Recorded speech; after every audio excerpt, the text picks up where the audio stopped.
Peace be to you. This universe of ours is a free universe. It is a universe of character making, of soul making. Almighty God has placed into our hands, think of it, the power to make ourselves saints or devils. It is up to us.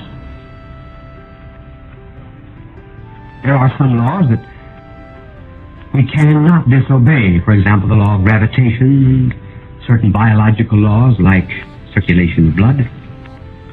But in a moral universe, we are free either to obey the laws of God or to disobey them, just as we are perfectly free, for example, to obey the laws of health or to disobey them. What then makes a thing good? What makes a thing bad? What makes a thing good? A thing is good when it attains the purpose for which it was made. I have before me now a stopwatch. I'm talking to you without any notes that are written out, merely developing ideas that have been given to those who are interested in these ideas for many, many years. Therefore, I have to have a watch before me in order to decide when I should stop. Is it a good watch? How will I know whether it is good? By asking, what is the purpose of a watch? The purpose of a watch is to keep time. Does it keep time? Yes. Therefore, it is a good watch. Now let us apply that to our ultimate end. Why were we made? What is the purpose of living? The purpose of living is to be supremely happy. How do we become supremely happy? By attaining the life and truth and love which is God. Anything I do, therefore, that helps me to attain that goal or purpose is good. Alongside of me is an organ. It is not in the church, it is in my office. Rather in my home. As I talk to you, I am looking at the notes on that organ. Which note is good and which note is bad? Which note is right and which note is wrong? One cannot say that any particular note is right and any particular note is wrong. But what makes any note right or wrong? Its correspondence to a standard. Once I have a piece of music before me, I know what I ought to do, what note I should hit, what note I ought not to hit. So too, we have a moral standard within us, which is the conscience. And what is good and bad is in relationship to that standard, which is not of our own making. We do not draw our own maps and decide that the distance from Chicago to New York will be so and so. We do not arbitrarily set our own watches. We set them by a standard outside of us. When we buy any material, we do not decide that a yard, for example, will be 24 inches instead of 36. So the good, therefore, is that which helps us in relationship to the attainment of purpose and goals and destinies which are in accordance with right reason. What makes a thing bad? Well, here is a pencil. Is it a good pencil? Yes, it writes. That is why it was made. Is it a good can opener? It certainly is not. Suppose I use it as a can opener. What happens? First of all, I do not open the can. I do not attain the purpose for which I use the pencil. And secondly, I destroy the pencil. Now, if I, for example, decide to do certain things which I ought not to do, I do not attain the purpose that I hope to attain. For example, becoming an alcoholic does not make me happy. And furthermore, I destroy myself. Just as I destroy the pencil in using it to open a can. When I disobey God, I do not make myself very happy on the inside. And I certainly destroy any piece of soul that I ought to have. Evil, you see, is not positive. Evil is either an excess or a defect of what is good. An excess or a defect. Food is good. Too little of it is bad. Too much of it is bad. Drink is good. Too little of it is bad. Too much of it is bad. Sleep is good. When, however, sleep interferes with duty, it is not good. Evil is very much like darkness. It is the absence of light. It has no purpose inside of itself. Or rather, it has no substance of its own. That is a better way to put it. All badness is spoiled goodness. A bad apple is a good apple that became rotten. Because evil has no capital of its own, it is a parasite on goodness. Looking back then upon our reason and will in this universe, we can see, as we said before, that this universe is a veil of soul making. We were made to be good. We were made to attain the truth. But, oh, how weak we are. Look at the limitations of our reason, and then look at the limitations of our will. First of all, our reason. How poor it is. Even those that had very good reasons admitted that in the end they had captured but just a little of what was true. Isaac Newton, the great scientist, said that he felt as if he was standing on the seashore of infinite truth. And the vast waters of knowledge stretched endlessly before him. Socrates, one of the wisest of the Greeks, said there is only one thing that I know, and that is that I know nothing. Thomas Aquinas, who was the greatest mind that ever lived, said at the end of his life that all that he had written seemed to him as so much straw in comparison to a dim vision that he received of heaven. And so quite apart from these learned men, look at the weak reason of people today, their confusion of mind, their failure even to recognize any such thing as truth or goodness.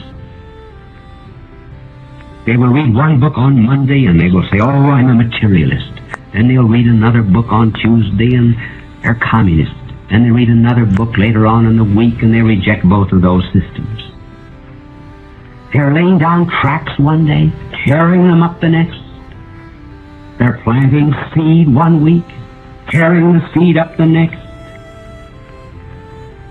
They're never working toward one goal. It's no wonder there are so many psychotics and neurotics in our world. They're just rehashing a lot of old errors and giving them new labels. Calling some of the old errors very novel. But that's only because they do not know what is ancient.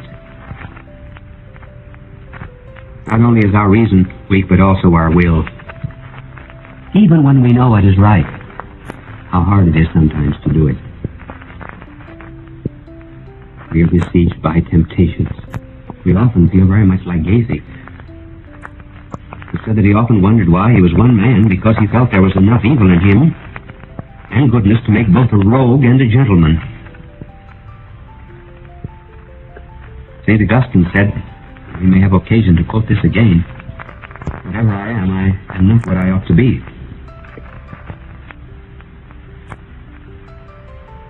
Looking back, therefore, on what we are, we have to admit that our reason is weak.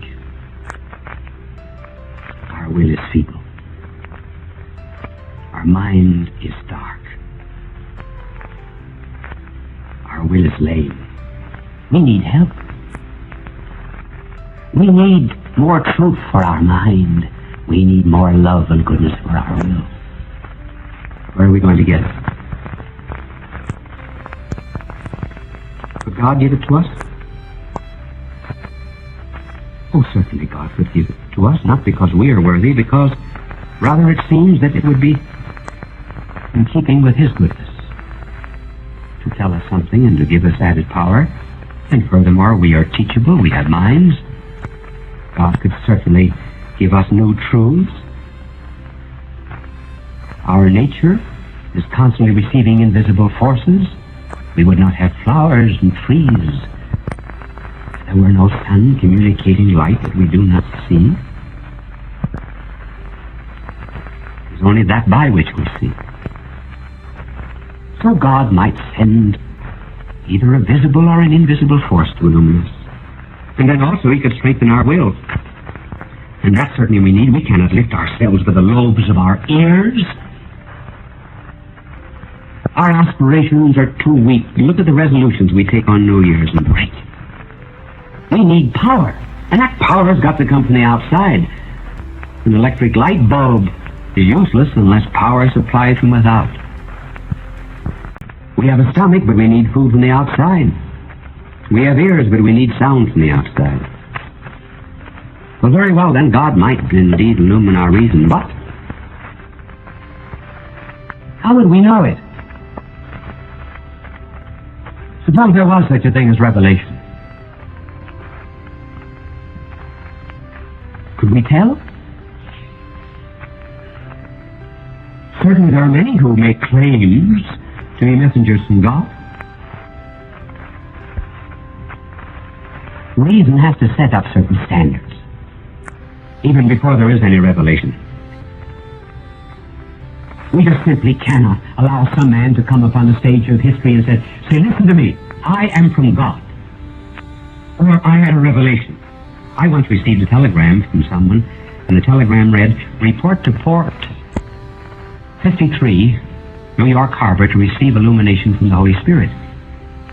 Well, I'm very sure that individual who sent it, whoever he was, believed that he had a revelation, but we cannot accept the revelation of any individual who claims merely that he has one. We cannot accept, for example, someone who says, I've got a book here, an angel wrote it for me.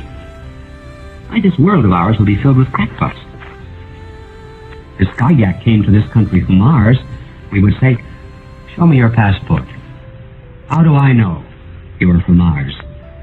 So too, if anyone is coming from God with a revelation for our reason and the strength for our will, reason is going to impose certain tests, and these tests are three. And they're tests that can be verified by reason and by history. First, whoever comes should be pre-announced. Two, he should work miracles in attestation of the fact that he is a messenger. Third, nothing that he ever teaches or reveals to us should be contrary to human reason, though it may be above it. Those are three tests. That's the standard. That's the measuring rod. First we say, anyone who comes should be pre-announced. After all, brides pre-announce their wedding. Automobile manufacturers tell us when a new model would appear, and if God is going to send someone to this earth, certainly the least that God can do is to let us know, I'm sending someone. That will do away with this idea of any individual suddenly appearing upon the stage of history and saying, I am God, or I have a message from God. A pre-announcement test will therefore be the test of prophecy. And secondly, there will be another test, namely miracles. He who comes ought to be able to do marvels or signs to authenticate his message. Not so much. You see, in order to do things that would excite our wonder and make us say, oh. But rather, miracles that would prove that God was with him.